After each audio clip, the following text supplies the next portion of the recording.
First on reporter. സാമ്പത്തിക സ്ഥിതി വിവരണ വകുപ്പിലെ CPM അനുകൂല ഉദ്യോഗസ്ഥർക്ക് കൂട്ടസ്ഥലമാറ്റം. NGO യൂണിയൻ ഭാരവാഹികളും അനുകൂലികളുമായി 22 പേരെയാണ് ഒറ്റയടിക്ക് മാറ്റിയത്. യൂണിയൻ തിരുവനന്തപുരം ജില്ലാ സെക്രട്ടേറിയറ്റ് അംഗം മനോജ് കുമാർ അടക്കമുള്ള പ്രധാന നേതാക്കളെയും മാറ്റി. ഉത്തരവിനെതിരെ പ്രതിഷേധവുമായി NGO യൂണിയൻ രംഗത്തെത്തി. റാഹിസ് റഷീദ് വിവരങ്ങളുമായി ചേരുകയാണ്. റഹീസ, സംസ്ഥാനത്ത് കോൺഗ്രസ് സർക്കാർ അധികാരത്തിലേറിയതിനു ശേഷമാണ് എങ്കിൽ പ്രതികാര നടപടി എന്ന് വിശേഷിപ്പിക്കപ്പെടും. അതൊഴിവാക്കാനാണോ തിരക്കിട്ട നീക്കം? മാധു, അതൊഴിവാക്കാനും ഒപ്പം തങ്ങളുടെ കയ്യിൽ അധികാരം വരുമ്പോൾ അരനിമിഷം പോലും CPM അനുകൂലികളായ ആളുകളെ ഓരോ കസേരയിൽ ഇരുത്തില്ല എന്ന യൂണിയനുകൾ തമ്മിലുള്ള വാശിയും കൂടിയാണ് ഈ കൂട്ട ട്രാൻസ്ഫറിൽ കാണുന്നത്.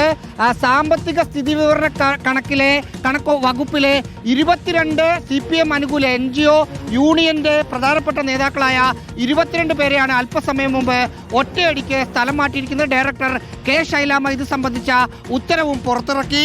നോർത്ത് ജില്ലാ സെക്രട്ടേറിയറ്റ് അംഗം K. മനോജ് കുമാർ ഉണ്ട്. Vikas Bhavan area treasurer S. Ratheesh, joint secretary Sameera അടക്കമുള്ള CPIMന്റെ യൂണിയന്റെ ആ വകുപ്പിൽ നിർണായകമായി കാര്യങ്ങൾ കൈകാര്യം ചെയ്തിരുന്ന ഉദ്യോഗസ്ഥരെ പെട്ടെന്ന് സ്ഥലം മാറ്റുകയായിരുന്നു. ഇതിനെതിരെ ഈ സ്ഥലം മാറ്റിയ ഉദ്യോഗസ്ഥരും അവരെ അനുകൂലിക്കുന്ന NGO യൂണിയൻ നേതാക്കളും അവിടെ ഇപ്പോൾ സമരം നടത്തിക്കൊണ്ടിരിക്കുകയാണ്.